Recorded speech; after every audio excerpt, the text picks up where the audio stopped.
자, 무권대리입니다. 138페이지 무권대리 중요합니다. 무권대리는 좀 어려워하시는 부분인데 시험에는 뭐 거의 무조건 나온다고 봐야 되고요. 이것도 기본적인 틀만 좀 잡으면 돼요. 일단 갑이라는 사람이 있는데 을이 갑의 물건을 병에게 팔아먹었어요. 여기서 이제 우리가 첫 번째 생각해야 될 것은 뭐냐 하면요. 을이 어떻게 갑의 물건을 팔아먹었을까 하는 문제예요. 일단 가장 쉽게 생각할 것은 지 거라고 하면서 팔아먹을 수가 있을 거고요. 만약에 갑의 물건을 지 거라고 해서 팔아먹었으면 말 그대로 그냥 남의 물건을 팔아먹은 거예요. 타인 소유물의 뭐죠? 매매인 거죠. 근데 만약에 을이 대리인이라고 현명하면서 팔아먹었어요. 그러면 만약에 실제로 을에게 대리권이 있다면 이거는 뭐가 되냐면 유권 대리가 되는 거고, 실제로 을에게 대리권이 없다면 이게 뭐가 되냐면 무권 대리가 되는 거죠. 그래서 무권 대리란 뭐냐면 대리인이라고 현명을 했지만 대리권이 없는 경우가 무권 대리예요. 만약에 대리인이라고 현명하지 않고 자신의 소유라고 팔아먹었으면 이거는 단순히 남의 물건을 팔아먹은 거예요. 그래서 우리가 타인 소유물의 매매는 유효하고요. 담보 책임이 문제가 되지. 뭐가 있냐면 무권 대리하고는 아무 상관이 없고. 그래서 처음에 우리가 잊지 말 것은 무권 대리가 되려면 반드시 대리인이라고 뭘 해야 돼요? 현명을 해야 된다는 거 꼭 가지고 와야 돼요. 그죠? 그다음에 요 무권 대리가 둘로 나뉩니다. 첫째, 좁은 의미의 무권 대리에서 협의의 무권 대리와 그다음에 두 번째 표현 대리로 나뉘어요. 일단 둘 다 무권 대리인데 뭐가 다르냐면요. 누가 책임을 지는지가 다릅니다. 만약에 을에게 대리권이 없기 때문에 을 무권 대리인이 책임을 부담한다면 이걸 우리가 협의의 무권 대리라고 하고요. 을에게 대리권이 없는데도 불구하고 특별히 본인이 책임을 져야 된다면 이걸 우리가 뭐죠? 표현 대리라고 합니다. 물론 협의의 무권 대리가 원칙인 거예요. 그죠? 다시 말하면 을과 병이 매매 계약을 했는데 매매 계약 효과가 갑에게 발생하려면 을에게 뭐가 있어야죠? 대리권이 있어야 되겠죠. 근데 을에게 지금 뭐가 없어요? 대리권이 없다면 요 매매 계약 효과는 갑에게 뭐 하잖아요? 발생하지 않고요. 요 매매 계약에 대해서 누가 책임을 져야 되겠어요? 을이 책임을 져야 되겠죠. 그래서 협의 무권 대리가 원칙인 거고 표현 대리는 뭐예요? 예외인 거예요. 그래서 표현 대리란 무권 대리인데도 불구하고 특별히 예외적으로 본인이 책임을 부담해야 되는 무권 대리가 뭐가 되는 거죠? 표현 대리가 되는 거죠. 그럼 여기서 좀 생각해 볼 게 있는데, 자, 표현 대리는 특별히 본인이 책임을 지는 거니까 본인이 책임질 만한 뭐가 필요하냐면 특별한 사유가 필요한 거예요. 첫 번째, 대리권 수여의 표시입니다.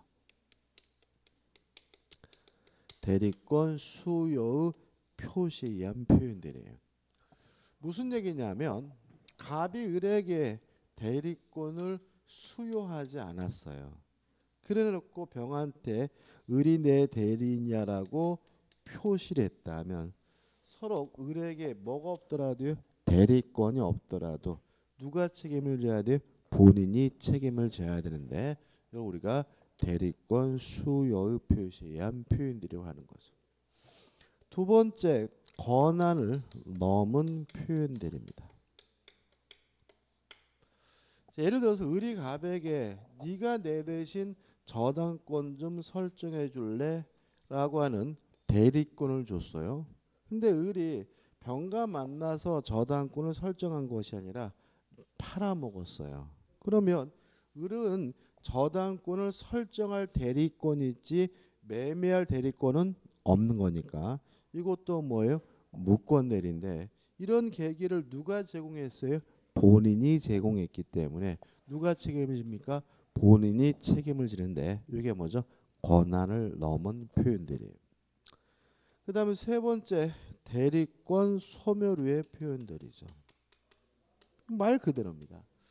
을에게 원래 대리권이 있어서 병이 을과 매매 교섭을 하고 있었거든요.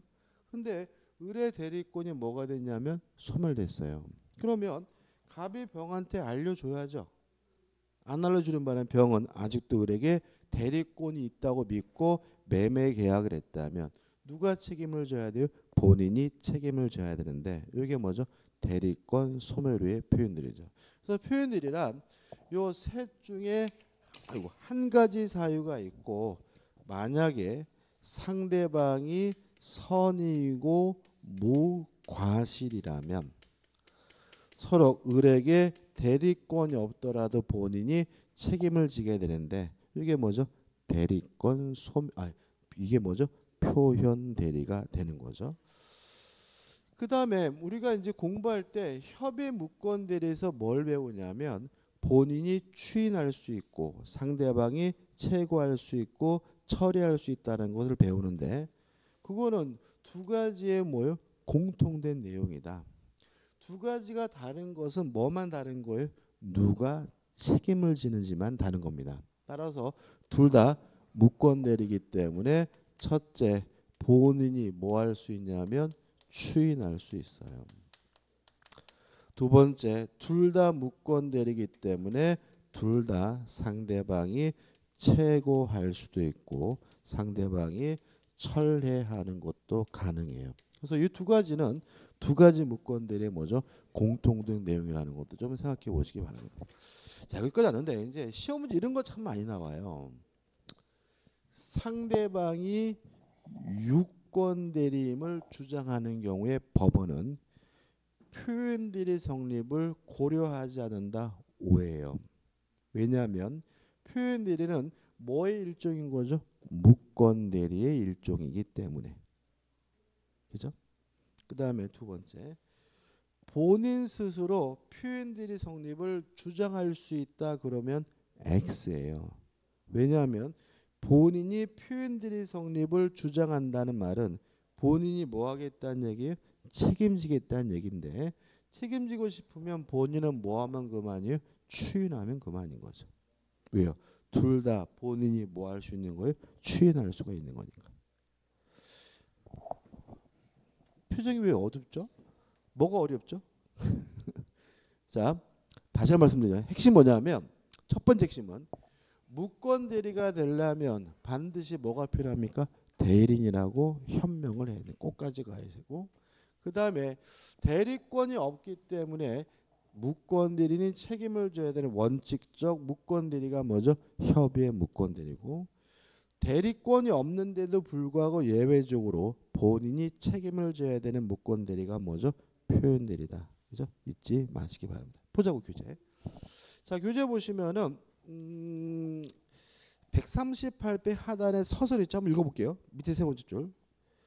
무권 대리라 함은 대리권이 없이 행한 대리행위, 즉 대리행위의 다른 요건을 모두 갖추고 있으나 대리권만이 없는 행위를 말한다. 그럼 여기서 대리행위의 다른 요건을 모두 갖췄으나 이 말은 무슨 말이냐면 대리인으로서 뭘 했어요? 현명을 했지만 뭐가 없는 거예요? 대리권이 없는 게 뭐죠? 무권들이다. 이런 얘기고 현명하지 않고 자신의 소유라고 해서 팔아먹었으면 무권 대리가 아니라 뭐죠? 타인 소유물의 매매가 된다는 거 주의하셔야 되고요.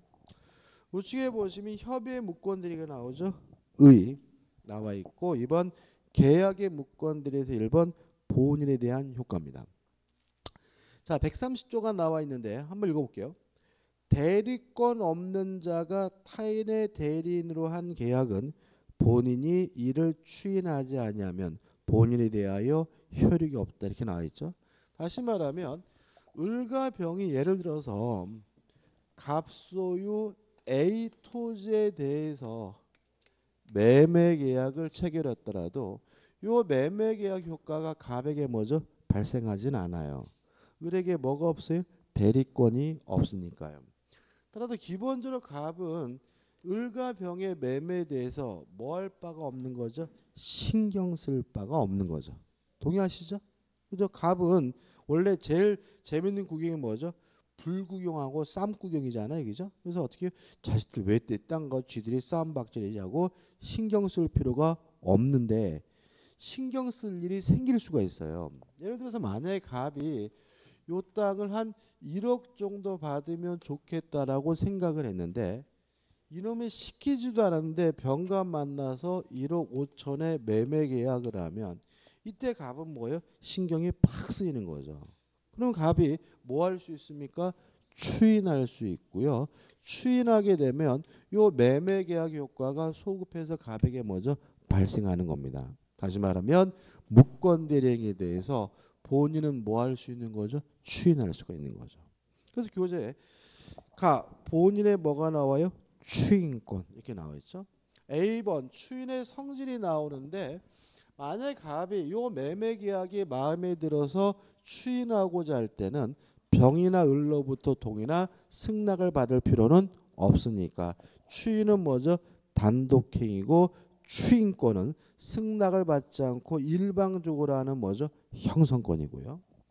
그 다음에 B 추인의 방법 특별한 제한이 없습니다. 말로 하든 문서로 하든 없던 방법이든 상관이 없고요. 특히 명시적으로 할 수도 있고 묵시적으로 할 수도 있어요. 근데 문제가 되는 것은 넘겨보시면 판례는 일단은 좀 넘기고 판례 밑에 보시면 C번 추인의 상대방이 나와요. 자, 교재 읽어볼 건데 한번 생각해 보자고요. 추인은 누구한테 하는 것이 일반적이냐면 상대방에게 하는 것이 뭐죠? 일반적입니다. 근데 꼭 그래야 되는 것은 아니고요. 무권 대리인에게 추인하는 것도 뭐죠? 가능하고요. 만약에 승계인이 있다면 승계인에게 추인하는 것도 뭐죠? 가능해요.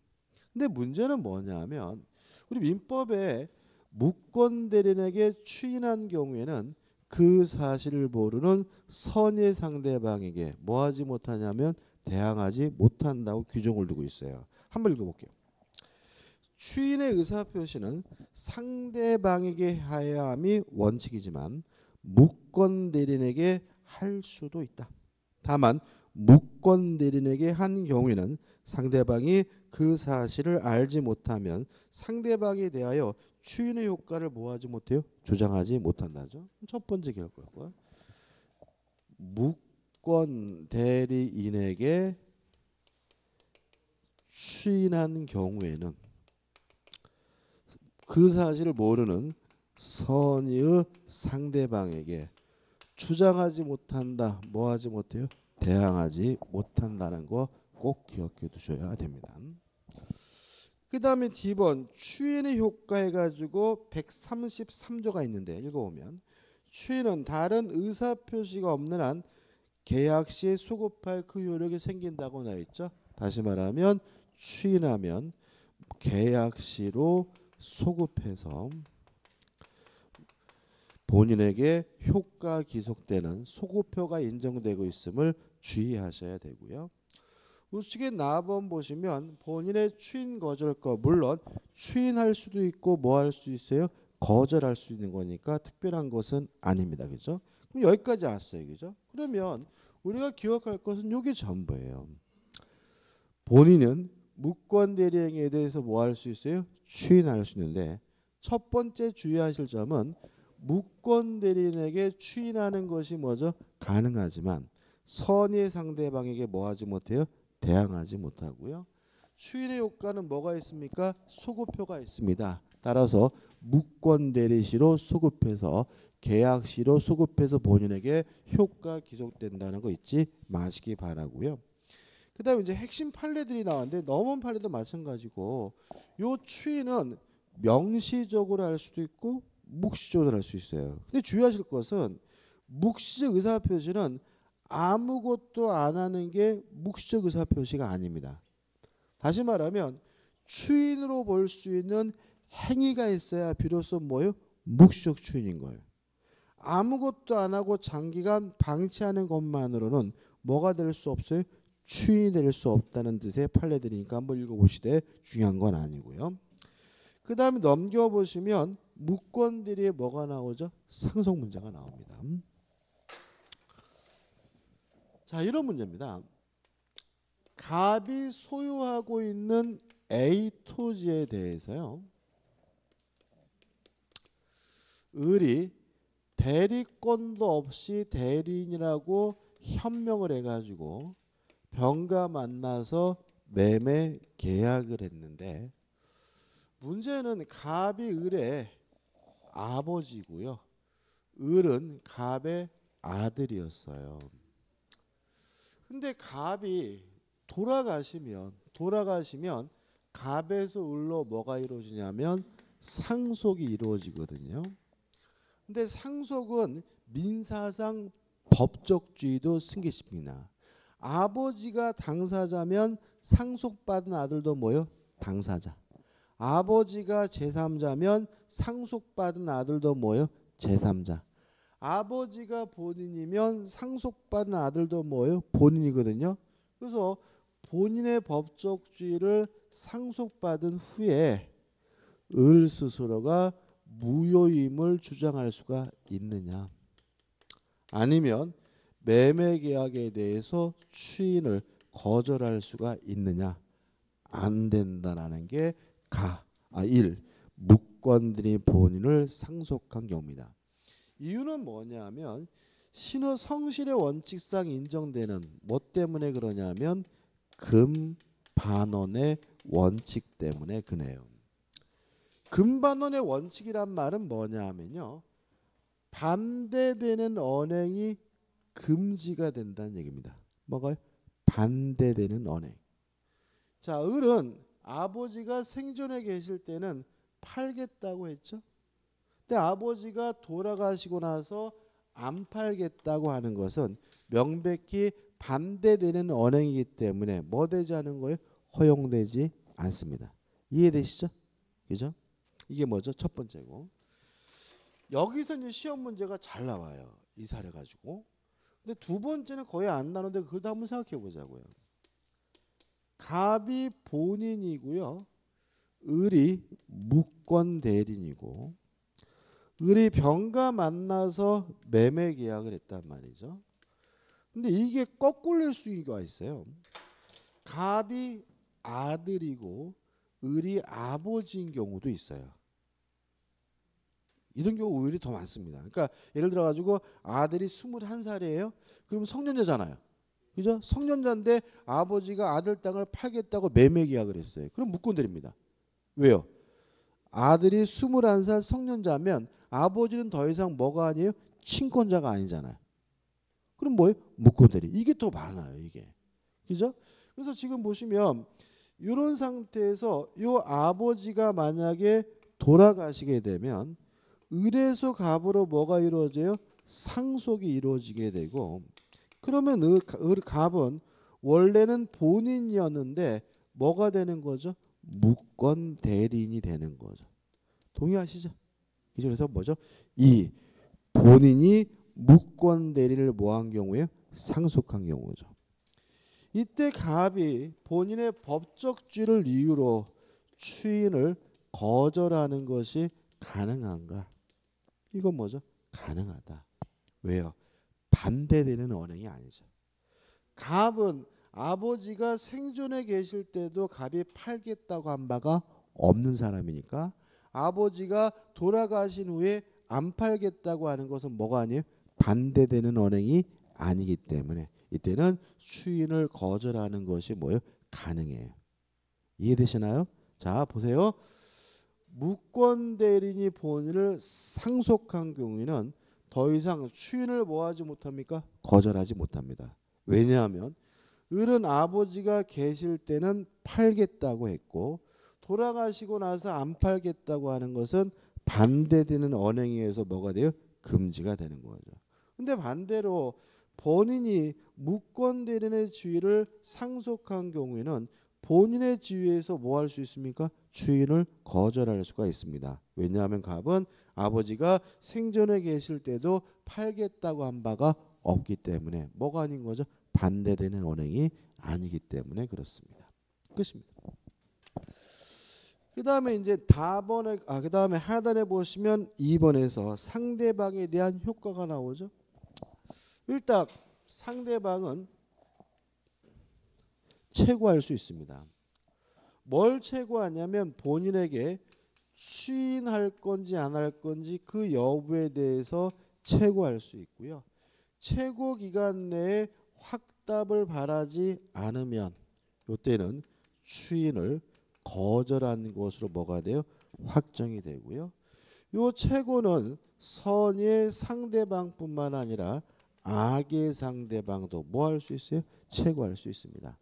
다시 말하면 무권 대리인과 거래한 상대방은 갑에게 추인할 건지 안 할 건지를 결정해 달라고 뭐 할 수 있어요? 채고할 수 있고 채고 기간 동안 갑이 확답을 바라지 않아요? 말을 씹어요. 그럼 뭐 한 것으로요? 추인을 거절한 것으로 뭐가 돼요? 확정이 되는데 이 채고는 선의 상대방뿐만 아니라 악의 상대방도 할 수가 있습니다. 그 다음에 상대방은 철회할 수가 있어요. 주의하실 것은 선의 상대방만 철회할 수 있고요. 악의 상대방은 철회할 수가 있는데 조심할 것은 추인 전까지만 할 수가 있습니다. 만약에 본인이 이미 추인한 상태라면 더 이상 상대방은 뭐 하지 못하냐면 철회하지 못해요. 자, 왜 그런 거죠? 철회라는 것은 효과가 발생하기 전에 효과 발생을 막는 것이 뭐죠? 철회잖아요. 그럼 이미 본인이 추인해가지고 이미 효과가 있다면 더 이상 상대방은 뭐 하지 못하는 거예요? 철회하지 못하는 거예요. 이해되시죠? 근데 여기서 좀 생각해 볼 게 있어요. 요거죠. 자, 만약에 갑이 무권 대리인에게 추인한 경우에는 그 사실을 모르는 상대방은 여전히 철회하는 것이 가능함을 주의하시기 바랍니다. 왜냐하면 무권 대리인에게 추인한 경우에는 그 사실을 모르는 선의 상대방에게 뭐하지 못해? 대항하지 못하니까요. 다시 말하면 추인 전까지만 철회할 수 있다. 본인이 추인하면 상대방은 더 이상 뭐하지 못해요? 철회하지 못하는데 만약에 이 추인을 누구에게 했어요? 무권 대리인에게 한 경우에는 상대방은 여전히 철회하는 것이 뭐죠? 가능하다. 왜냐하면 무권 대리인에게 추인한 경우에는 그 사실을 모르는 선의 상대방에게 뭐하지 못해요? 대항하지 못하기 때문에 이 관계가 좀 복잡한데 좀 요것만 곱씹어 보시면 되는 거예요. 끝입니다. 그 다음에 이제 우측에 보시면 이제 3번 해가지고 무권 대리인 상대방에 대한 뭐가 나오죠? 책임이 나옵니다. 자, 이겁니다. 자, 협의의 무권 대리인은 누가 책임을 집니까? 무권 대리인이. 책임의 내용은요. 상대방은 이행을 청구하거나 또는 손해배상을 청구할 수가 있습니다. 다시 말하면 무권 대리인과 거래한 상대방은 무권 대리인에게 야 사서라도 넘겨줘 라고 뭐 할 수 있어요? 이행을 청구할 수 있고요. 아니면 병원을에게 무엇을요? 손해배상을 청구할 수가 있는데 요건은 무권 대리인에게는 아무런 고의도 과실도 필요하지 않는 뭐죠? 무과실 책임이고요. 다만 무권 대리인에게 뭐는 있어야 되냐면 행위 능력은 있어야 됩니다. 따라서 만약에 무권 대리인이 제한 능력자인 경우에는 이행을 청구하거나 손해배상을 청구할 수는 없고요. 그 다음에 이행을 청구할 것인지 아니면 손해배상을 청구할 것인지는 누가 선택하게 되냐면 상대방이 뭐 하게 돼요? 선택하게 되고요. 상대방은 뭐 해야 되냐면 선이고 무과실해야 된다는 것도 좀 주의하시기 바랍니다. 교재 보시면은 책임 발생의 요건 해가지고 A, B 의미 없고 넘겨보시면 C 상대방은 뭐 해야 돼요? 선이고 무과실해야 된다. D 무권 대리인이 뭐 해야 돼요? 행위 능력자여야 한다. E C가 ABCD E 맞네. E 무권 대리인에게 뭐는요? 고의과실은 필요가 없다. 일종의 뭐죠? 무과실 책임인 거죠. 그럼 판례가 나옵니다. 자, 판례는 이런 거예요. 이것도 곱씹어 보셔야 되는데. 자, 갑이 본인이고요. 갑에게 A라는 뭐가 있냐면 토지가 있어요. 근데 을은 대리권도 없으면서 대리인이라고 믿고 병가 만나서 매매 계약을 했거든요. 근데 왜 을이 이런 행동을 했냐면 정이 을에게 사기를 쳤어요. 정이 을에게 뭘요? 사기를. 정이 을한테 연락을 해가지고 야 갑이 너한테 땅 팔아달래 라고 하는 바람에 을이 자기에게 대리권이 있다고 믿고 병가 매매 계약을 했어요. 다시 말하면 을은 대리권이 없는 것에 대해서 선이고 무과실이에요. 이때 병이 을에게 이행을 청구하거나 손해배상을 청구할 수 있을까요? 다시 한번요. 을이 정으로부터 뭘 당했어요? 사기를 당해서 대리권이 없는데 있다고 믿고 병가 매매 계약을 했어요. 다시 말해 을은 대리권이 없는 것에 대해서 선이고 무과실이에요. 이때 병이 을에게 이행을 청구하거나 손해배상을 청구할 수 있나요? 있어요, 없어요?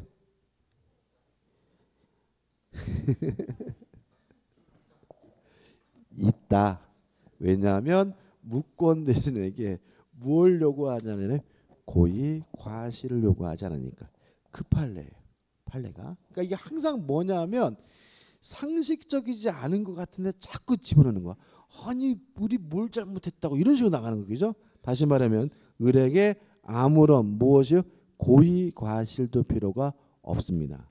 따라서 을이 선이고 무과실여도 병은 을에게 이행을 청구하거나 무엇을요? 손해배상을 청구할 수가 있으므로 을이 제3자로부터 사기를 당해가지고 매매 계약을 했더라도 병은 을에게 이행을 청구하거나 손해배상을 뭐 할 수 있어요? 청구할 수 있다는 판례입니다. 책임의 내용 이행을 청구하거나 손해배상을 청구할 수가 있고요. 그죠? 밑에 판례도 마찬가지입니다. 판례가 두 번 나왔네. 그 다음에 4번 본인과 무권 대리인과 관계가 나오는데 일단 갑과 을은 기본적으로 뭐죠? 아무 관계가 아니에요. 다만 본인이 추인하게 되면 갑과 을의 관계가 뭐가 되냐면 사무관리가 돼요. 사무관리란 말이 나와 있는데 사무관리라는 건 뭐냐면 법적 의무 없이 타인의 사무를 처리해 주는 걸 우리가 뭐죠? 사무관리라고 해요. 예를 들어서 기억나실 거예요. 옆집 사람이 저한테서 약 올렸어요. 저희가 한 달 동안 동남아로 여행 갑니다 하고 약 올리고 떠났는데 다음날 보니까 옆집 마당에 수도가 터졌어요. 처음에는 꼬셨거든요. 근데 며칠 지나니까 안타까워서 제가 담을 넘어 들어가서 그 옆집 수도를 고쳐줬다면 저 행위가 뭐가 되냐면 사무관리가 돼요. 왜냐면 저는 옆집 수도를 고쳐줄 뭐가 없어요? 법적 의무가 없죠. 그런데도 뭐 했어요? 고쳐줬잖아요. 자, 사무관리가 뭐라고요? 법적 의무 없이 타인의 사무를 처리해 주는 걸 우리가 뭐죠? 사무관리라고 해요. 그러면 다시 한번 보자고요. 자, 무권 대리인과 갑은 아무 사이 아니잖아요. 근데 만약에 1억짜리 땅을 을이 1억 5천에 매매 계약했다는 이유로 얼싸 좋다 그래서 본인이 추인하게 되면 결과적으로 을은 갑의 땅을 팔아줄 뭐가 없었어요? 법적 의무가 없는데 갑의 땅을 1억 5천에 뭐하게 돼요? 팔아주게 되니까 갑과 을의 관계는 뭐가 돼요? 사무 관리가 된다. 이렇게 되는 거죠. 이해되시죠? 그죠? 그 다음 우측에 보시면 이제 뭐가 나오냐면 단독행위 무권대리가 나와요. 무효입니다. 무효인데 일단 상대방 없는 단독행위 무권대리는 확정적으로 무효예요. 2번 상대방 있는 단독행위도 확정적으로 무효인 것이 뭐죠? 원칙인데 교재는 능동대리와 수동대리로 나눠놨지만 나눌 필요가 없어요. 왜 그러냐면 계약과 단독행위 차이점이 뭐예요? 승낙을 얻어서 하는 법률행위가 뭐죠? 계약. 승낙을 받을 필요 없이 일방적으로 하는 것이 뭐죠? 단독행위잖아요. 근데 만약에 을이 병에게 단독행위를 하면서 병으로부터 승낙을 얻었다면 형식은 단독행위지만 실질은 무엇과 다름이 없는 거죠? 계약과 다름이 없는 거죠. 이때는 계약의 무권대리에 관한 민법 규정이 뭐가 돼요? 준용이 되는 거죠. 그럼 이렇게 되는 거죠. 단독행위의 무권대리는 무효입니다. 다만 동의를 받았거나 동의를 해준 경우에는 계약과 다름이 없기 때문에 계약의 무권대리에 관한 민법 규정이 뭐가 돼요? 준용이 된다. 이렇게 기억하면 되는 거고요. 넘겨보시면 대표 예제가 나옵니다. 대리권 없는 을이 갑을 대리하여 병에게 갑소유 토지를 매도하였다. 다음 설명 중 틀린 것은 1번 을이 갑을 단독 상속했어요. 요거죠. 무권대리인이 본인을 뭐 했어요? 상속했습니다. 그러면 무효를 주장할 수 없고 추인을 거절할 수 없죠. 뭐 때문에? 금반원의 원칙 때문에. 따라서 을은 본인의 지위에서 추인 거절권을 행사할 수 없다. 오, 맞는 질문이죠. 2번 을과 계약을 체결한 병은 갑의 추인의 상대방이 될 수 없다. X죠. 추인의 상대방은 제한이 없죠. 특히 누구한테 하는 것이 일반적이라고요? 병에게 하는 것이 일반적이니까 병은 추인의 상대방이 될 수 없다는 질문은 X고요. 답은 뭐죠? 2번이 되는 거죠. 참 쉽적이죠. 민법이 제일 쉬워요.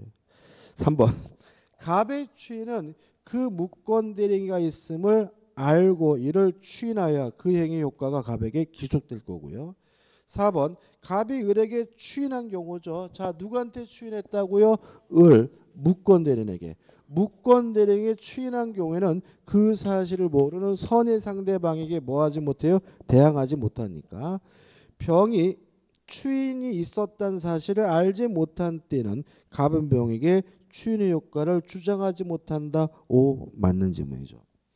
5번 자, 무권대리인에게 이행을 청구하거나 손해배상을 청구하려면 무권대리인에게 고의나 과실은 요구하지 않지만 뭐는 필요합니까? 행위 능력은 필요한 거죠. 5번 만약 을이 미성년자라면 갑이 을의 대리행위에 대해 추인을 거절하더라도 병은 을에 대해 계약의 이행이나 손해배상을 청구할 수 없다는 질문은 맞는 질문이죠. 다시 말하면 을에게 이행을 청구하고 손하거나 손해배상을 청구하려면 무권대리인에게 뭐가 필요합니까? 행위 능력이 필요하니까. 여기까지죠. 그죠? 좀 쉬었다가 이제 표현들을 보도록 하겠습니다.